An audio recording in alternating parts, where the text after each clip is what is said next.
This is a price breakdown video of what it has cost me to restore this old shed that is sitting on my property. It had been sitting here for years. We believe that it's close to 100 years old. I have been planning on demoing it, but after a lot of going back and forth, I decided to restore it instead of ship in a Home Depot shed that's a 20 by 12, so a perfect comp of what I ended up with here. You let me know if you think that I made the right decision restoring this versus putting one just on the pad that I have in my property. So first things first, obviously I had to start with the demo because the shed was completely dilapidated. And the demo cost me absolutely, well, yeah, pretty much zero, because I did it all myself. It took me about 3 days of work. I just really should have been wearing a mask more. But anyway, I demoed the whole floor and a lot of the siding, the back, everything was just rotted out. There was something I found in that. Yeah, I know. It was termites that had eaten the whole foundation wood that was sitting on the concrete.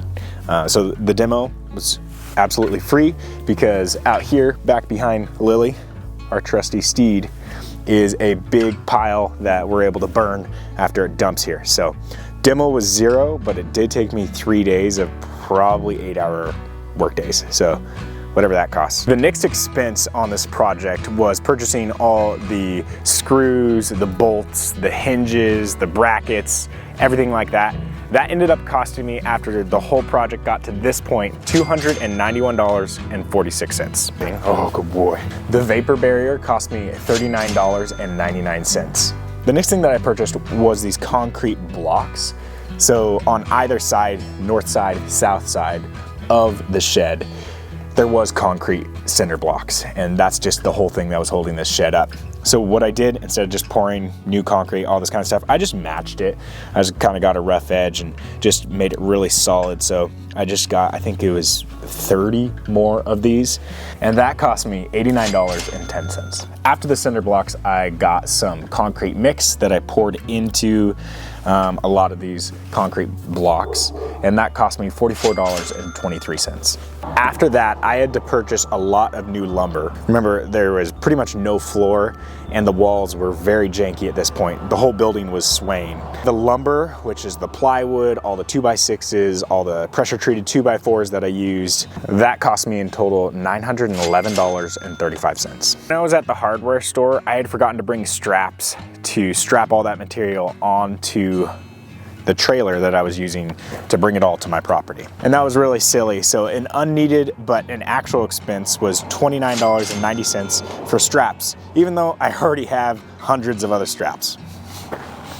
The next expense was this. This is spray foam. I did this specifically to make sure that we're not just having a ton of air going into this building. You can see that this is just extremely old siding, and so we just sealed up the whole base. And then there's caulk as well that I use to seal all the air gaps. What I'm trying to do is make a nice envelope inside here, because this is where our puppies are, and this is eventually what we get to have as a garage storage shed as a family. Anyway, the cost for all the sealant was $60.64. The next thing I purchased for this property, which I still haven't installed yet, is a ridge cap for the roof that has never been installed. There was never one on this property, so I purchased that. That was $89.98. I hope you guys like this TNG that I used to match the aesthetic of the old siding. It was very expensive at $577.79. Just for this. It's crazy. On top of that, all this trim everywhere cost me $102.98. I still have to install some before we get to painting. I also painted the floor, so I primed and then put a new paint on top, mostly because I don't want that OSB that I put down to get wrecked. Daddy, I like that color. You do? And I also spent $68.90 on the paint on getting the floor completely sealed up. We feel really good about it, especially since we have puppies in there. I'm even still gonna have to repaint after they're all done being in there. Another unexpected expense, every time I'd go to the hardware store bringing this little one, she would grab some snacks and some treats, and it ended up being $12.15, so worth every penny to make her happy at the hardware store. That was like Doritos and Nerds clusters, is that what they're called? Nerd clusters. Anyway, it was an unexpected expense, but definitely the easiest to spend. All right, we didn't just have to spend a ton of money. We did get some money back when we returned some materials, and that was $163.63 back from returning certain materials. So not a lot, but it does help. The final expense that we haven't really accounted for was running into the termites. I can't handle that myself. Obviously you can do a little bit, but you can't professionally get rid of it. So we ended up hiring professionals from a local company here, and that was quite a big expense.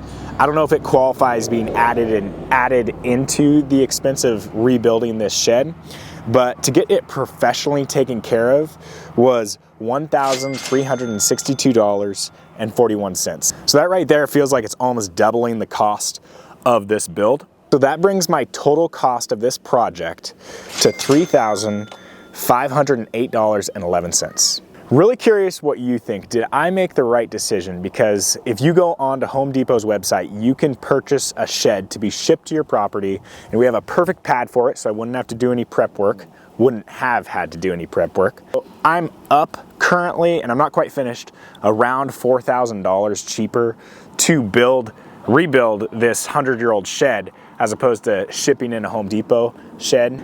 However, I have spent well over 80 hours, probably closer to 100 hours working on this project. That's the breakdown of the amount of money that I put into this shed restoration project so far. Obviously, I'm not done. Be on the lookout for another video as we wrap this up and paint it before it snows here. And in the meantime, just enjoy all the puppy content. And yes, they are for sale. Thanks for sticking around to this point in the video. If you enjoy this kind of content, make sure that you like and subscribe. My wife and I do a lot of construction, renovation, this kind of thing. We are Airbnb builders and managers, and so that's something that we do. We're always building, remodeling, doing something, especially on this property. So that's going to be a lot of our content moving forward. Be on the lookout for that. We'll see you on the next one.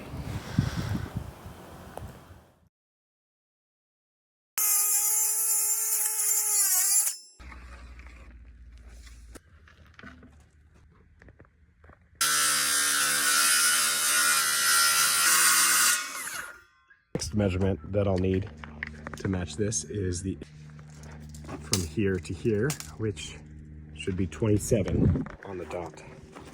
So, oh yeah, look at that.